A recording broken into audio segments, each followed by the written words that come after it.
The broadcast is now starting. All attendees are in listen-only mode. Hello everyone, my name is Jillian Schaefer and I'm the Marketing Coordinator for SWK Technologies. I'd like to welcome you to our webinar, VelocIT Zero Fee Merchant Processing, presented by Jeremy Burt and Mark Larkin of VelocIT. A little housekeeping before we get started. Everyone has been placed on mute to keep the background noise down. However, you can submit any questions you have throughout the webinar. To submit a question, look for the questions section in your GoToWebinar. We'll answer all questions at the end of the presentation. We are recording this presentation and it will be distributed tomorrow to all attendees as well as to those who registered but were not able to attend. Please take a moment at the end of the presentation to answer our one survey question. With that said, we appreciate you taking time out of your busy day to attend our webinar. We're here to help you get the most out of your software solutions and help you find an easier way to run your business by providing you software and industry knowledge, tools, and support whenever you need it. We've invited VelocIT here today because they are the industry experts on merchant services. So whether you're here doing research for a new solution or you're just here to learn, we'd like to encourage you to ask any questions throughout the webinar. Lastly, as a quick reminder, SWK is constantly sharing important updates and software tips and tricks on our social media channels. So we encourage you to follow us on Twitter, LinkedIn, Facebook, and subscribe to our YouTube channel. Without further ado, I'll hand it over to Jeremy.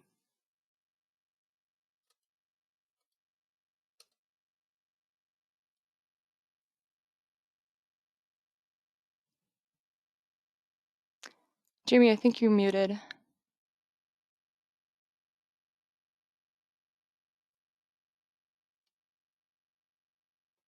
There we go. It was fighting me back and forth there. I apologize. So thank you guys for joining us today. Thank you, Jolene, for the introduction. And thank you, SWK, for the time to present a webinar today. I'm going to go ahead and share my screen here. We should have, let me make sure I have the correct one. It looks great, Jeremy. Perfect. All righty. So we're going to dive in today. Today's topic is zero fee processing. Obviously, a lot of folks have merchant processing, and Mark Larkin's with me today to actually show the Sage side of the processing. And really, the key here is with COVID and the times that we're in, we've developed a couple extra solutions inside of Sage that piggyback off of parts of the process that we've already developed. That's going to really potentially help your business if it's something that you guys feel like is going to be beneficial.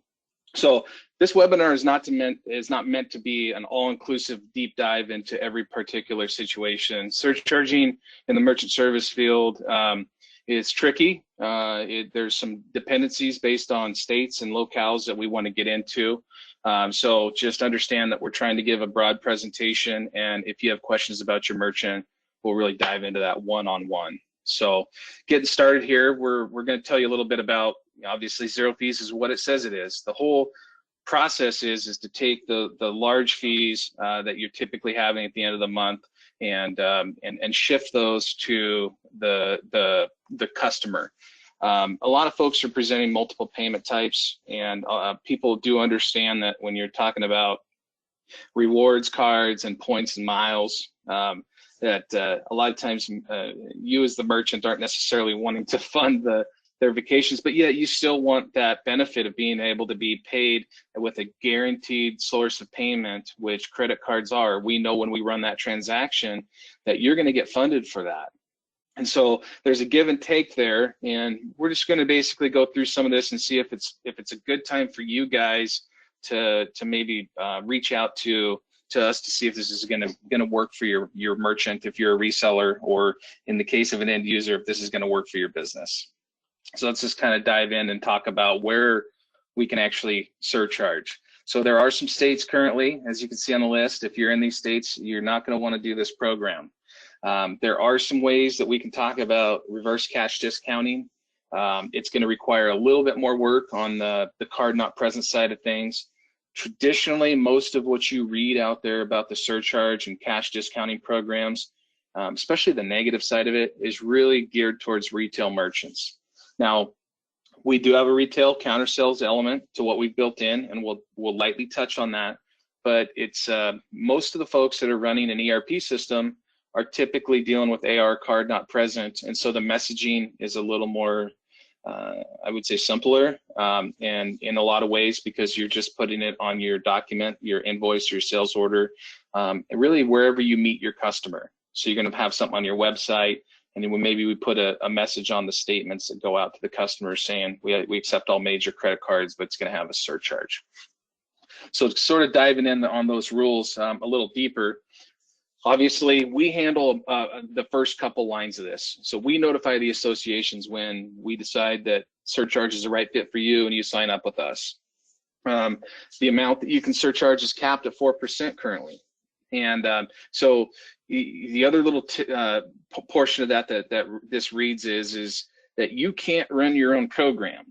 You can't make money on this. And so the way that we prevent that from being an issue is that we flat rate your merchant fees. We deduct them on a daily discount basis, and we net out the deposit to where it was just like you received cash. We're going to go into that. And so we take care of a lot of the legwork on this for you. The job that you have is bullet point 3 here, which is you need to notify your customers and post at the appropriate places. And again, based on your state and based on your presence, we'll work through that with you on a case-by-case basis. The 5th bullet point here, we take care of, and we're going to show you that receipt. So we've built in a custom receipt package into Sage. It does a lot of things. It's a lot of nice benefits instead of just the standard gateway email. We actually use your SMTP settings, so your email, so you can decide when that email goes out, if somebody wants to reply to it, we give you that ability to have that reply address or the email settings maybe come from AR or accounting or the person that's handling AR in your organization. So that's where the email would come out from, and it would have the totals for the payment. It would have the sales order, invoice, the document, cash receipt, the document number. There's a lot of customization to the receipt. Messaging, we've had people put logos on it. Just a very nice feature, but it's what powers that feature that we had built in previously is what powers surcharge. So again, the last bullet point is really sort of an explainer that you can't choose a different rate for a different card. You're surcharging all cards at the same rate. So again, how does it work? Just sort of a breakdown as an example, just a simple transaction. So if you're at 3.5% rate to your customer, what you'll see here is that per 100, just to use the math, make it simple, there's 3.5% added to the $100, which is $3.50. And of course, you as the merchant, we have you configured at 3.38% on what we call a daily discount. So if you only had a $100 transaction for the day, what you would see is that your customer is going to see on the receipt that they were charged $103.50.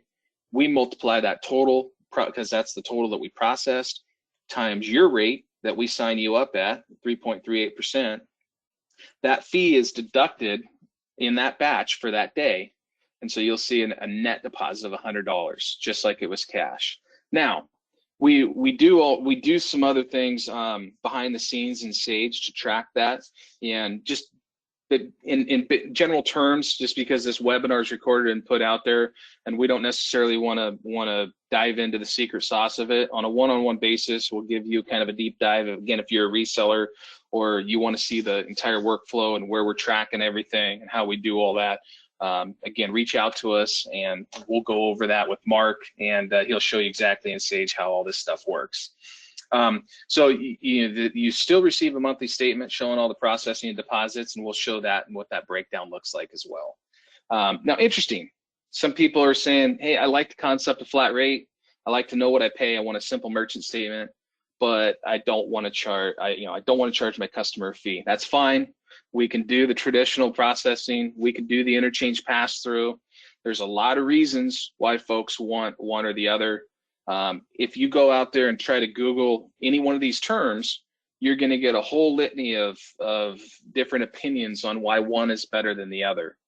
I have really railed against flat rate processing, but due to our interchange optimization and the low rate that we can charge on flat rate, what it's done for the merchant side of things is it's simplified their life. They know that they're going to pay 2.5, 3, 3.5, whatever their percentage is that we calculate. There's a lot of variables on that. Obviously, we all have hard costs with interchange and transaction fees. If you're a coffee shop with an average ticket of $5, that transaction fee affects my rates more than if you're a furniture store selling $3,000 couches. So every merchant we evaluate, and it depends on the card types you take.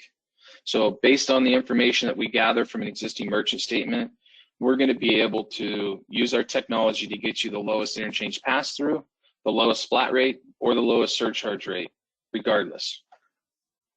So some of these concepts on the flat rate you'll see is that they like to focus on the fact that on a debit card, if we're charging a flat percentage fee, that we're taking more margin than the fair share sort of thing.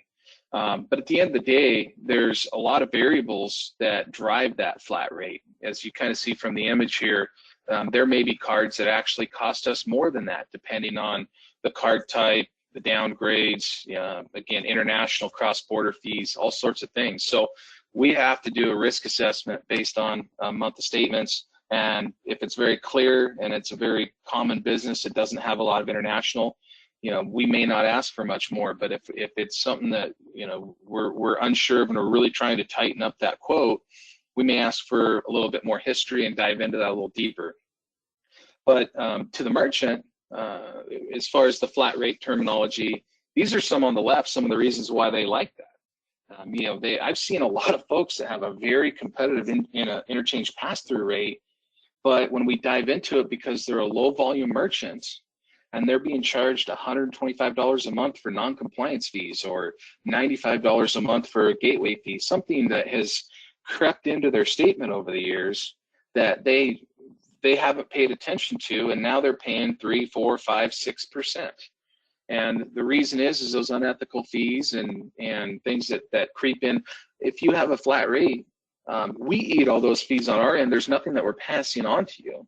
So it's our job to manage all those fees. It puts it on us, and as a cost of doing business, what your rate's going to be. So there's two sides to every story and why we do this sort of stuff. So this is sort of a traditional, what you'd see on a month-end statement.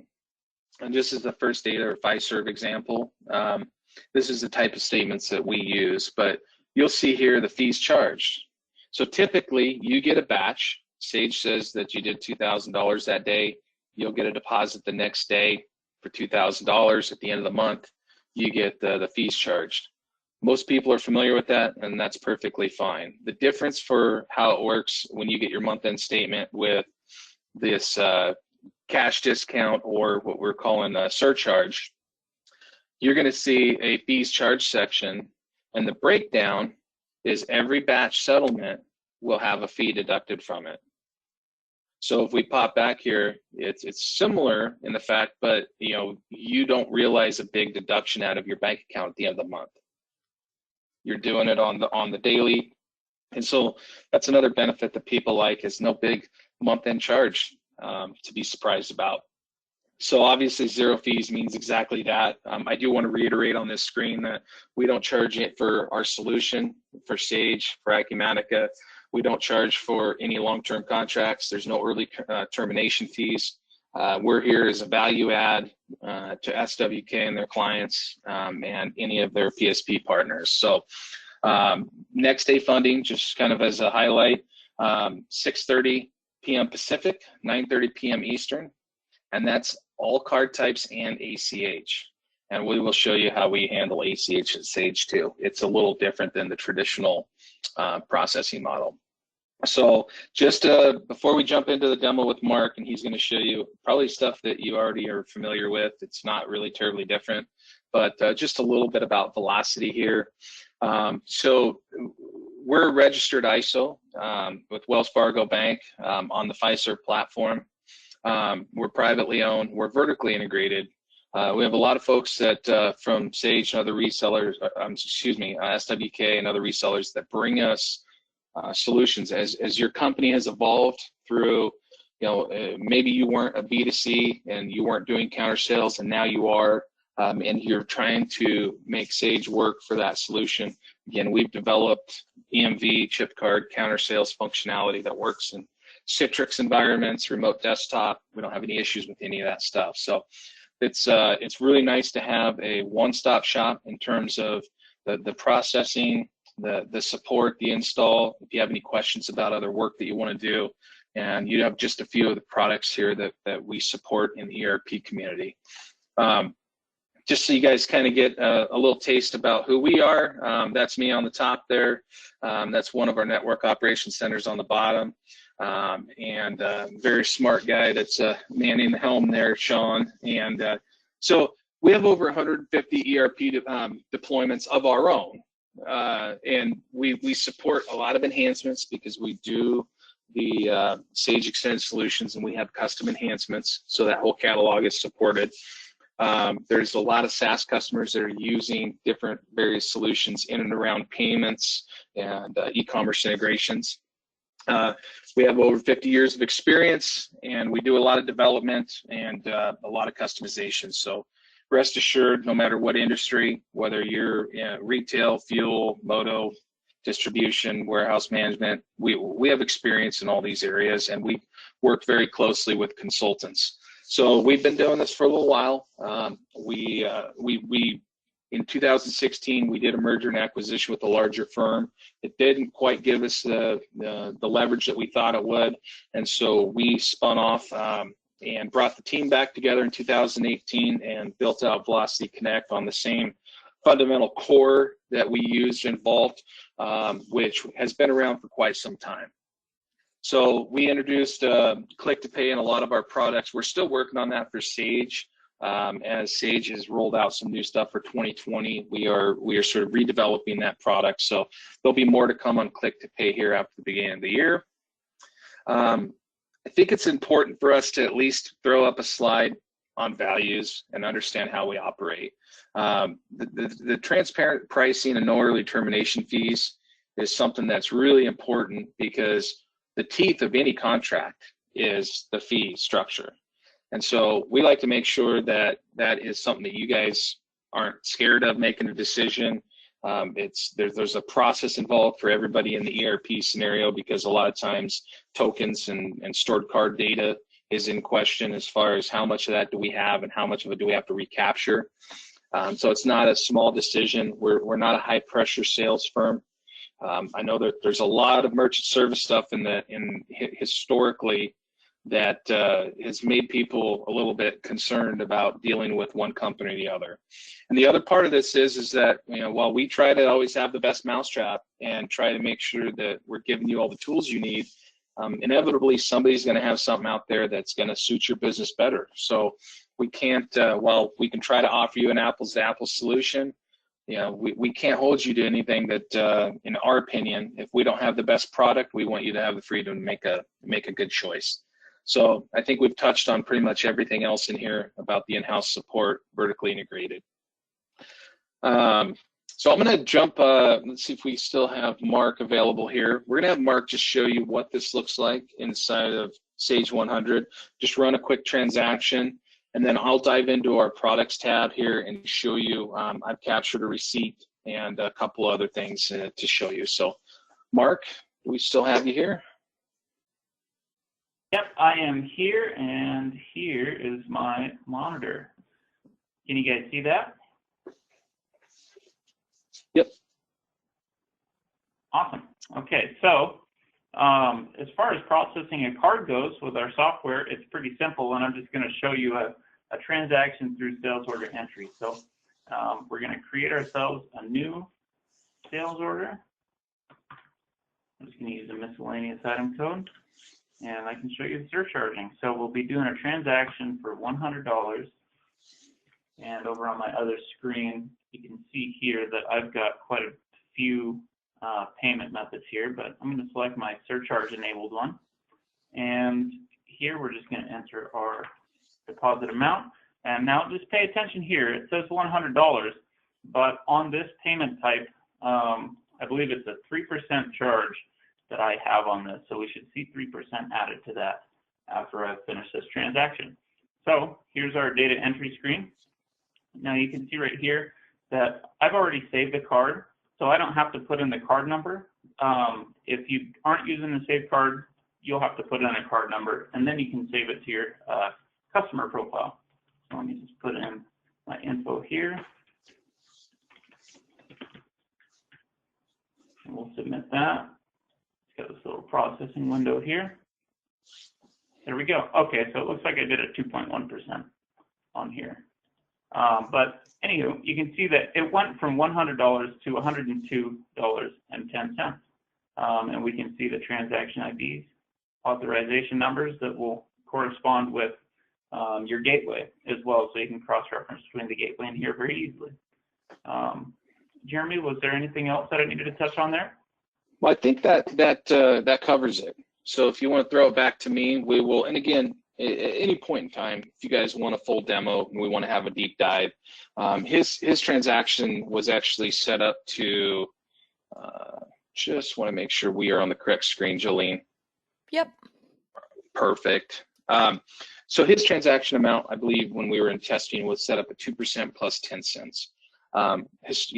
There's other reasons why we have made it very granular. You can have just a transaction amount. You can have a percentage and a transaction amount, and with ACH and other things in there. So what I'm going to do next here is dive into the products, and I have a couple screenshots to show you a little bit about our UI. Here you see a card point terminal. This is important because we do have these SIGCAP terminals, pin pads, all this sort of good stuff enabled for counter sales. It's been sort of a strong suit for us in 2019, 2020 has been our counter sales differentiator, especially in remote desktop and Citrix clients where the competition has not been able to support this. Also, we'll talk a little bit about ACH as we go through this as well. So these are some of the things, and I want to talk about not necessarily each one of these and read them to you in detail, but what really omni-channel means. If you saw in the screen that Mark popped up that there was a CVV code, we have a really unique situation that in our VelocIT Connect is a middleware. And what you're used to in payments in Sage is essentially Sage Exchange desktop or their virtual desktop or one of the other competitors where essentially you have a payment type that's credit card and everything goes back and forth. And if you're using an e-commerce experience, you have to use their supported gateway. Well, the great thing about VelocIT Connect is that we support multi-gateway on multi-payment types. And so we can set up a ARCC, which is everything that goes through the AR credit card portion that you're using inside of Sage, and we can set up a WebCC, and we can support authorized.net, USAE Pay, several other different gateways that may be from your integration. So whether you're using SimCloud or ROI InSync with Magento or any of the other various things, we can account an additional what we call a terminal ID to power one of those other gateways, and all the transaction data will flow into one seamless view inside of CardPoint, but we're using that gateway to facilitate another integration point. And because we support that gateway inside of Sage, if that transaction's coming in as a pre-authorization under WebCC, when we go and tell to Sage to do their capture, we know WebCC is an authorized.net gateway, and we will capture all those transactions in authorized.net or what other gateway we have set up. If you want to know more about this and the flexibility, again, reach out to me. Where I will tell you this has been very powerful is that if you notice in we don't enforce CVV inside of AR. A lot of times you guys don't have the CVV. You're just recharging the card based on the customer calling or email and saying, hey, pay these invoices on this particular card on file, and you do that. Well, you don't want people transmitting data saying in the CVV 1, 2, 3, 4, whatever the case may be. You want to be able to just transact that card. Well, if I have the gateway configurations that loose, and I also have a web interface out there, we've had complaints of customers saying, I had fraud issues, so I ratcheted down all of the fraud protections on the gateway, and now my e-commerce issue is solved, but now in AR, my CSRs, you know, or the staff are complaining that every time they want to run a card, they've got to reach out to the customer and get the CVV code, so they're not happy. So there's a lot of ways and a lot of reasons why you would split out and use multiple gateways, even if they're the same brand. So we guide you through that process. We recommend a lot of you know, a lot of tools and variations to solve your problems, but the multi-processing centers is a big advantage, plus the point-to-point encrypted EMV terminals that you see on the screen. We've got the ability to print payment receipt. One note, there is not line item detail on the receipt today, but that's something that we are also working towards supporting. So when you see a screen pop up to accept a card, the screen you saw from Mark was the one on the left that was asking for a CVV. Again, we can enforce it. We can enforce AVS, the address verification. Most people in AR don't enforce that stuff. And because of all the data points we send, we still get level 2 and 3 optimization. You won't see downgrades. That's the great part of our solution. One of many great parts, in my opinion. But you'll also see here we have a drop down. So right in your standard workflow of accepting a credit card, if you're doing counter sales, you go right to card present. That's not the focus of this particular demo, but I want to explain where the eCheck and card present lives. So moving along here, excuse me. Sorry, apologize for the, should have been moving my slides as I went here. So the receipt process. So this is a very similar receipt to what you would have seen from the transaction Mark ran. We have a receipt builder, and again, we can demo this to you and we didn't want to get into the minutia on the webinar here, but you could construct this particular receipt and drag and drop whatever you want in here. You can have the order ID. On this particular one, it looks like we have the authorization code reference number.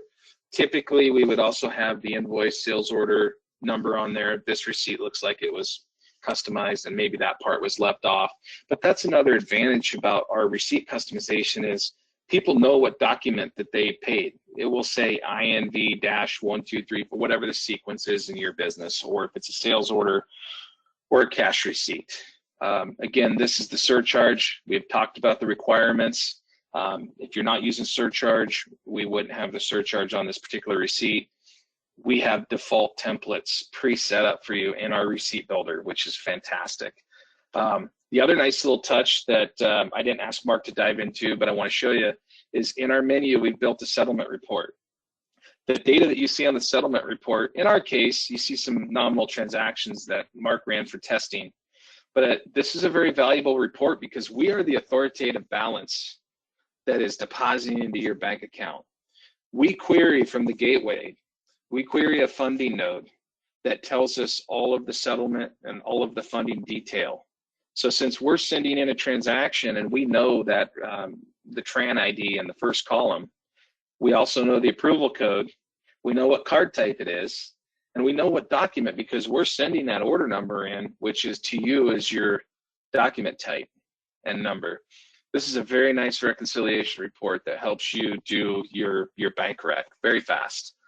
You'll see that we broke out Amex, and we do that because a lot of people that fund over $1 million a year of Amex are required to go direct to Amex. And so while we still pass everything, all the data through, it's a third-party funding, and so we broke that piece out, and then all the other card types are brought together, including eCheck. eCheck is treated just like a credit card. I think it's important to note that you have to know your customer, so we have some KYC rules that are important. It's not a guaranteed fund that you're going to ship. Again, that relationship, it's up to you if you want to allow eCheck, but it is a quick and dirty grab of money. And what's great about this is that if you decide to use eCheck, you're avoiding a certain amount of fees, of course, in traditional processing.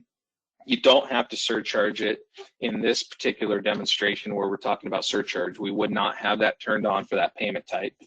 The other piece is that if you have a specific e-commerce integration that, again, does not support surcharging, we can work around that too, to where you're only surcharging what's in AR, and then what's in the e-commerce integration, we can do traditional processing. So there's a lot of ways that we can customize and skin this for you guys. So I talked just briefly about CardPoint, and that's the gateway that powers all this. And so and of course, before I go too far, you'll see that you would have access to a mobile solution. You can process cards outside of your ERP in it like any other traditional solution. It's very well laid out, but you can see it as the virtual terminal tab if you're looking at the main computer screen there. And there's on the dashboard, it's wonderful because any anomalies or any open tickets or anything you have going on, it's a very nice overview that we'll dive into here a little bit. So one of my favorite points is that you have multiple businesses. You have a single sign-on as a CFO that you have access to all the businesses. You have a simple drop-down over here that allows you to drill down into it immediately. From an overview perspective, this drop-down will be in anywhere that you have reporting functionality. So you just have to log on to one company, and all companies you have access to, you can bounce in and out of them and look at whatever reports you want. Under the reporting here, and we drilled down into this just to kind of give you some flavors. If you guys want a one-on-one demo, again, feel free to reach out. What you're seeing here, and of course we've had to edit and massage a little bit of the data, so we're not showing anything that's critical. But we use the field order number to put the doc type in. So when you're looking at a batch, all of your invoice and sales order numbers are there visible. You don't have to go and add a custom. A lot of gateways, if they do support this, you have specific views where you have to go in and highlight a column and turn on custom fields and everything. This is all built in seamlessly, and it's very well. Again, in your batch reports, you're going to have your invoice and sales order numbers, and in your view, you're going to have that when you go into batch detail. It's very nicely done. And then at a transaction level, you're going to have, when we drill down on this, and let me back up here, about midway down here in the screen, we actually have the order number, and I wish I could zoom in on this, but we have an order number that shows the invoice number in the actual screen detail. So when you drill down on a transaction and you're trying to find out what's happened with it, any level 3 details, there's just a lot of detail, and I think that's the takeaway from this, is that you drill all the way down to a particular transaction, you'll have a lot of history about it, whether it was done through a Bolt terminal because it was counter sale, any transaction it was linked to inside of Sage, and so on. And on this particular piece, one really nice thing is that if you have to engage with a transaction after the fact, you're able to save the profile. You can actually refund it. You can email a receipt from it. The save the profile link there is a nice little detail, because if you're doing card present and then somebody comes back and says that you need to handle a refund for any particular reason, linked returns are all happen inside of Sage. But if there's ever an anomaly or ever some sort of workflow, and we're always challenged by a particular process that, somebody has broken the system or has created a workflow that may have not been prepared for, you always have the ability to save a profile and engage that card, refund it, run another transaction, whatever you have permission to do, you can engage that card. It's with you forever because of the profile process. So any transaction has that ability. And again, a quick email receipt link inside of there. If you have, if something failed or they didn't get it out of Sage, it's just another quick way for you in accounting to be able to engage with the transaction after the fact. This really covers most of the highlights and summary of what we do. Again, we kind of dove into the functionality here right now, and got away a little bit from the core zero fee processing. But the takeaway here is that for all of us is that if you guys want to have a one-off demo with a particular customer that has a specific use case, reach out to us and let's dive into it and see, A, if we can save them money, B, if zero fees is the right thing for them. A lot of times, if they determine that it's not, we're still able to save them quite a bit of money, just from the fact that every transaction, whether it comes through our terminal, whether it comes through e-commerce, everything that's powered by the gateway gets all the level 2 and level 3 details, and we really have over 90% accuracy on getting all of those optimized for the lowest possible rates. The last little piece that I kind of skipped to here is the support tab. We have integrated support tab inside of CardPoint. So yes, you can email, yes, you can call. A lot of times, really the only support that we experience is during the transition of you processing with us. And that's all handled by Mark and his team. And so you'll be linked to them pretty tightly as we go through the transition.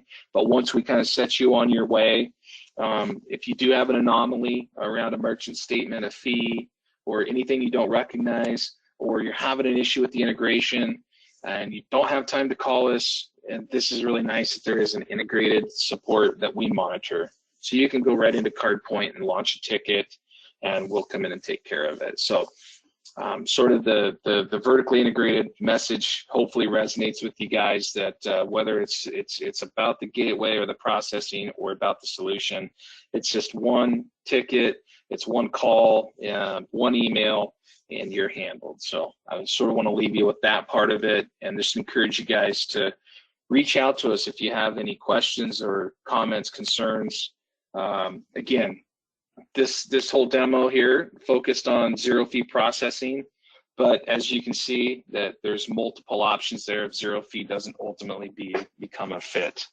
So with that, I'll hand it back to Jolene, and I'll just encourage you guys to shoot questions to us or see what we've got.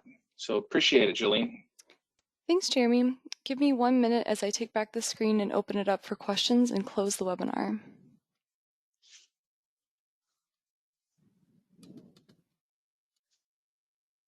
Perfect. We'll now open it up for questions. If you have any questions, please enter them into the questions section of your GoToWebinar, and we'll give that a minute in case any more come through. And just a reminder, everyone, we do have a subject matter expert here. This is a great opportunity to have your questions answered in real time. And we do have a couple that came through during the presentation, Mark. The first being, would the product be a good fit for a company of approximately 50 employees? Absolutely. The employee count really has no bearing on it. At the end of the day, we have companies that process 5,000 a month, and we have companies that process 10 million a month. So anywhere in between, we can support and service any size company. We have another.